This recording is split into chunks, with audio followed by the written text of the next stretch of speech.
Bloque número 2 del programa del día de hoy. Miren cómo están progresando las flores. ¿Cómo se llama? Georgia O'Keeffe. Exactamente, Georgia O'Keeffe. Georgia O'Keeffe. Miren, las tres Pintora Georgia, las cuatro norteamericana. Georgias O'Keeffe del programa. Pintora norteamericana. Georgia O'Keeffe. Ahí está. Walter se lo fue por ahí, ahora vuelve Walter. Ahora vuelve Walter dentro de un ratito. Está Le damos buenísimo la cómo está chica. quedando, ¿eh? Muy bueno. Igual, Y arriba se ¿les puedo dar un mejora. consejo? ¿Y la experiencia? Pero Porque lo que más importa es la experiencia, y el ¿no? proceso, pero les Y puedo dar el un proceso. consejo. Dígame. No lo carguen mucho al papel. Para que no se rompa. Claro, para que no se Tiene rompa. razón lo que dice. Son cosas. Pena de la mayor. Allá, fíjate, ahí, mira, a mí fíjate De cómo la está. mayora, me dice. Sí, Yoli sabe todo perfecto. Todo sabe. Que tu número es el 11. Yoli recién tiró una que es buenísima. Tiró tu número de la suerte es el 11. Hice la cuenta de todo y tiene razón, es el 11. Bueno, vámonos con la doctora Coti a ver qué tiene para decirnos.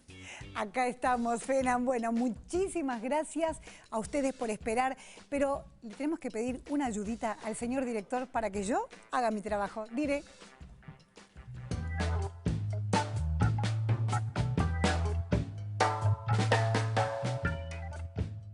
Estimada doctora Cotiñola, soy Isabel de Bahía Blanca. Tengo un caso muy cercano de compulsión desmedida de los gastos con TC, que puede poner en peligro el patrimonio familiar por la mora en el pago de las deudas que pesan sobre bienes de la familia. Esta situación podría encuadrar en la figura del pródigo del Código Civil y Comercial Nacional. Es por ello que quisiera conocer cómo es el trámite judicial. Muchas gracias, Doc. Qué buen tema, de verdad. Absolutamente no hemos hablado nunca de la prodigalidad y es importante porque es una figura que tiene contemplado el Código Civil y Comercial de la Nación, específicamente para estas contingencias, que ahora les digo de qué se trata, que es la inhabilitación. Las personas pródigas son aquellas que tienen compulsión excesiva, involuntaria por gastar. Digamos, el que derrocha mucha plata, pero en este caso, para que eso configure una situación que amerite protección y que se determina como proceso de prodigalidad, necesitamos contar con algunos requerimientos. Por supuesto, lo que debemos acreditar, quién es la familia, que son los que van a ser damnificados por la pérdida patrimonial de esa gente. Lo puede hacer la mujer, la conviviente, uniones convivenciales, recuerden la importancia de ello, los hijos menores de edad cuando tengan a una tutela o un guardador y las personas con discapacidad igual. Cualquiera de todos ellos son lo que se llama legitimados activos. Pueden ir a pedir al juez. Este proceso es un proceso judicial, no es un proceso que se haga ante un abogado o ante un escribano. Recordemos esto y esto es en todas las provincias igual, porque sabemos que el Código Civil y Comercial es un código nacional, no tiene que ver con el procedimiento. Cada provincia tendrá sus plazos, sus mecanismos adecuados. Pero en cuanto a la cuestión de fondo, que es lo que yo les quiero contar, es que sí, positivamente, cuando una persona es sometida a este juicio, que es el juicio de la inhabilitación de la persona, va a tener un efecto fundamental. Y ustedes van a decir, ¿y eso qué tiene que ver con discapacidad? No, tiene mucho que ver, porque esa persona va a tener transitoriamente restringida su capacidad y en particular su capacidad de ejercer actos de disposición entre vivos, es decir, comprar, vender, ceder, alquilar y demás. Todo esto, ¿qué tiene que ver o a qué apunta básicamente? Porque esa persona va a contar con una designación de un apoyo. Ese apoyo no es el apoyo que hablamos en los procesos de determinación de la capacidad. Hablamos automáticamente de situaciones que no tienen mucho más que ver que la protección de esa familia en cuanto a la restricción de su patrimonio. Ahora bien, esta situación es de por vida, no es de por vida. Para poder rehabilitar a esa persona que tiene restringida su capacidad de disposición, hay que volver a solicitarle al juez, hay que someter a esa persona que fue inhabilitada a una nueva evaluación interdisciplinaria, esto sí es válido como en la discapacidad, y fundamentalmente, si la recuperación de esa persona, por supuesto, es total, se levanta y vuelve a tener su capacidad plena y efectiva. Pero si no fuera total, que eso puede suceder, el juez podrá ir ampliando paulatinamente sus capacidades que fueron limitadas. Es decir, necesitará un apoyo para menos funciones y para menos actos jurídicos o negocios jurídicos que la que tenía inicialmente. O sea que Isabel, si usted es un familiar directo, ascendiente, descendiente, cónyuge o conviviente de una persona que está transitando esta situación, no dude, pida medida de protección porque se ayuda no solo a la persona, sino a toda la familia. Gente, no se vayan porque los dejo con una gran entrevista de mi compañera Ana Paula. Gracias, Coti.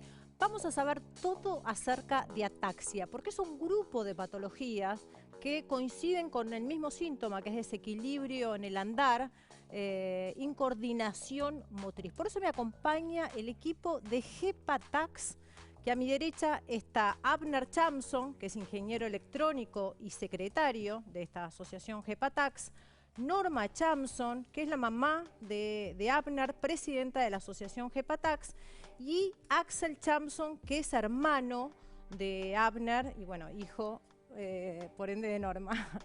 Bueno, ¿es hereditario lo de Abner o es por accidente? Porque están las ataxias que pueden ser adquiridas por accidente o por algún síndrome como por ejemplo el de Lyme, que es el de la garrapata que pica en los parques, que tiene este cantante tan conocido.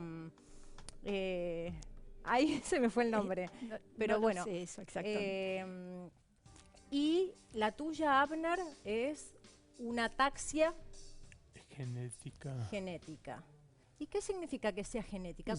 ¿Cómo genética que la tengo de nacimiento en mis genes, que falla la producción de una proteína. Y bueno, eso por lo menos es lo que se sabe. Y hasta ahora había únicamente tratamientos así, un poco secundarios para lo que iba apareciendo. Por ejemplo, en mi caso, para el hipotiroidismo, o pueden haber otros casos con diabetes o problemas cardíacos, y todo eso capaz se puede ir tratando día a día. Norma, pero en el nacimiento fue normal, ¿y cómo fue el suceso de los acontecimientos? ¿Cuándo aparecen los primeros síntomas? En realidad, en nuestra familia, todos mis hijos nacieron normales y formábamos una familia muy tranquila desde el punto de vista. ¿Cuántos son en total? Son 4 hijos. Y 2 de los cuales tienen ataxia de Friedreich. Es una ataxia genética, como bien explicó Abner, porque hay un gen que es el que interviene en la producción de la frataxina, que es la tal proteína que genera todo este problema. ¿Y ahí cómo es? ¿Mamá, papá, 50 y 50? Sí, se tiene que dar, porque el gen es recesivo. Bueno, recesividad significa que el gen es como una radio con poca potencia. Por lo tanto, si hay uno solo que está transmitiendo, está haciendo esa difusión, evidentemente no llega fácil al oyente. Tal vez no resuena, pero si hay 2... si hay 2, sí. En este caso, seguramente mi marido y yo, mi marido falleció, pero los 2 debemos tener una copia del gen dañado. Y eso, como es al azar, y el organismo se ocupa de distribuir las genes. Hay algunos hermanos que no tienen y otros que sí. De mis 4 hijos, tengo 2 ¿Y con a qué edad ataxia. suelen aparecer los síntomas? Bueno, en el caso preciso de mis hijos fue en la adolescencia. Y sobre todo en el mayor, Alain, que hoy me dijo, bueno, buena suerte, pero él no quiere participar de esto. ¿Adolescencia qué edad? 16 años tenía Alain. Se habían anotado en un programa para ir de campamento todos los varones. Y Alain, para poder participar, como todos, tuvimos que hacer un estudio, bueno, estudios médicos nos pidieron,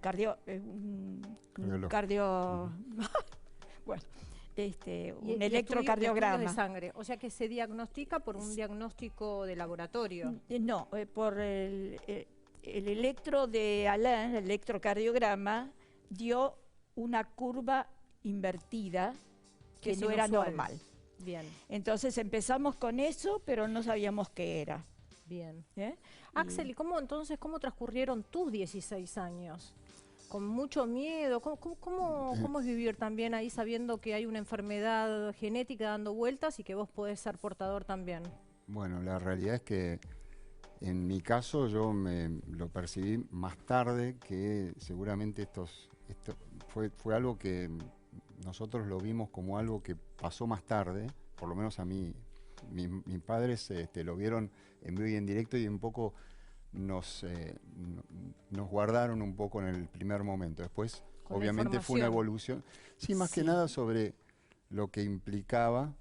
Después sí empezamos a ver cómo esto iba evolucionando y es una evolución que se nota más marcadamente cuando pasan los años. Entonces, todo lo que al principio eran cosas raras, después se van dando como una evolución mucho más marcada y bueno, ahora obviamente la dependencia, todo eso se va marcando más adelante. Entonces, O sea, los primeros años... vamos entendiendo, hay una degeneración progresiva. Completamente. Y yo diría que lo más impactante que yo puedo decir es que los primeros años es totalmente normal. O sea, con mi hermano jugábamos al fútbol, navegábamos juntos, toda esa actividad la teníamos con los cuatro al mismo nivel. Luego eso nos puso en dos caminos diferentes en cuanto a cómo evolucionábamos. Eso es lo más marcante. Claro, porque no se suele diagnosticar con el talón en el nacimiento, con esa No. pizquita de sangre. No, No, no hay un presunto diagnóstico previo, No, nada. no, el screening natal no se da. Pero podría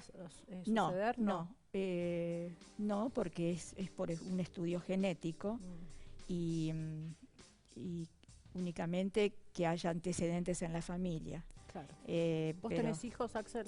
3. ¿Y podrían ser portadores también?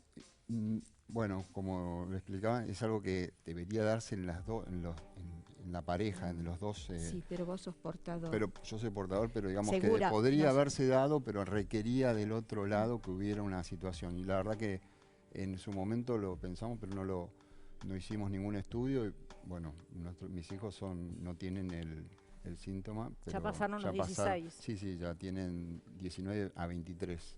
Y Astrid también, Astrid es mi hija, la segunda, ella intentó hacer un estudio genético del bebé antes de que naciera porque estaba esperando un bebé Un prenatal. y Un cayó con una... neonatal. Sí, y cayó con una genetista que no le contestó. Le sacó sangre y todo, pero no terminó contestándole. Y mi hija dijo, ella es bióloga, y me dijo, mamá, que sea lo que Dios quiera. Y bueno, tuvo el bebé, volvió a tener el segundo hijo, los dos normales, y bueno, la edad de inicio es muy variable. Bien, En el Friedrich. sí. En Friedrich es muy variable, ahora están empezando a aparecer chicos, más chicos. Ahora quiero decir, antes también, pero eran menos los que se conocían. Cada vez conocemos más. Abner, y ahí, vos tenés hipoacusia. Tengo sí hipoacusia. ¿Me estás entendiendo ahora? Porque si no, mira a tu mamá y yo te hablo a través de Sí, ella. más o menos algo puedo entender, sobre todo cuando estoy más tranquilo, que puedo ver bien y leer los labios. Bien. Cuando de repente hay mucho ruido, así como que me aturde, y aunque puedo leer, pero estoy... Ahora, bueno, estoy más o menos bien. ¿Y cómo llevas la ataxia? ¿Cómo es tu vida diaria? ¿Cómo están tus pensamientos, tu mente? Yo la llevé, sobre todo al principio, bastante normal, como una cosa más. De repente cuando empecé con la silla de ruedas, no fue después de repente capaz cambio, bueno, ahora tengo la silla, pero no fue gran cosa que me permitía salir, ir andando, a salir por la calle, y después empecé a correr en silla, bueno, no en silla, sino un handbike, o sea que es como una silla, pero con pedales la manejo. Un triciclo, Para no tener que soltar el aro, que ahí me perdía. ¿Hace cuánto de esto? Y de eso cuando tenía 31 años. Y ahora O sea, tenés hace 20 años. 20 años atrás. O sea que en 20 años que podías hacer deporte, que podías movilizarte, ahí te sentís ahora más limitado. Claro, y con las carreras las disfruté mucho. Sobre todo me gustaba estar ahí, eso. Y Abner, durante 10 años más o menos que fui creciendo, después me empecé a tener accidentes, empecé a cada vez ir más lento. claro, y a y sentir bueno, esto, las eso, limitaciones porque acá viene algo muy fuerte a nivel psicológico también, que se necesita contención. ¿De qué manera, y vos también de qué manera, teniendo la enfermedad, ayudás a otros? Y este sentir, ¿no? De abrir una asociación familiar con ustedes de una patología que es enorme y abarca un montón de personas esto. Entonces, vos desde tu sentir, siendo portador de una enfermedad que es degenerativa, ¿qué satisfacción te da el ayudar a otros? Sí, eso puede haber mucha gente que se acerca, de repente que son más jóvenes y que, bueno, por lo menos ahí empiezan a ver, bueno, se puede, yo capaz hoy en día estoy más así, pero bueno, tuve bastante tiempo que con más actividad. Pero, Y bueno, eso es muy importante capaz para la gente que está... ¿y de qué manera, ahora que vamos a poner el CBU abajo, que es el CBU, para hacer qué, para donar qué, a qué fin irían la gente solidaria y con corazón que quiera ayudar? Ahí están los números de Hepatax. ¿Para qué sería esto? Bueno, nosotros tenemos un proyecto en este momento en marcha que es la construcción de una silla con una pedalera para ejercitación asistida. Este proyecto lo presentamos a la sección Ingeniería Mecánica de la UTN y realmente tuvimos una respuesta extraordinaria, con gente extraordinaria realmente, muy empática, y la profesora de dos lugares, de la sede Pilar y de la sede Bahía Blanca. Y la profesora que se ocupa de los últimos momentos de los estudiantes de Ingeniería Mecánica, es decir, ya cuando se están por recibir, hay un proyecto de parte de ellos que es hacer algún proyecto que sea de alguna manera ayude a otros. Y ellos ya están empezando a hacer diseños, ya hicieron dos o tres diseños, tal vez más, no sé si será el único, que la última... pero de todas maneras... Pero los fondos irían entonces a estos ingenieros a terminar de construir... Claro, en realidad estamos buscando un subsidio, están ellos buscando un subsidio del Ministerio de Ciencia y Tecnología. Esperemos que realmente bueno, Norma, bueno, Abner, y muchísimas gracias. Sí, hay gente solidaria que entiende la causa, va a llegar a las manos de ustedes como para que así sea. Bueno, muchas gracias. No, muchas gracias a ustedes. Y ahora vamos a un corte y ya volvemos con mucho más desde la vida. Quédate ahí.